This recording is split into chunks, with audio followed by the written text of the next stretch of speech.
मैं अभी आप लोग को दिखाने वाला हूँ एसीटून का पैकेज यूनिट सेक्शन, जहाँ पैकेज यूनिट का काम होता है। ये है पैकेज यूनिट सेक्शन, यहाँ में से पैकेज यूनिट का काम होता है ये वाला। और आगे कुछ लोडिंग का काम चल रहा है। और ये है क्रेन, इससे पैकेज यूनिट को इंस्टॉल करता है, इंस्टॉल और अनइंस्टॉल दोनों करता है। ये सब पैनल्स, यहाँ में कुछ लोड टेस्ट वगैरह होता है।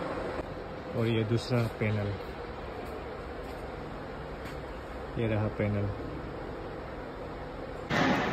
तो मेरा चैनल को सब्सक्राइब करने के लिए भूलिएगा मत।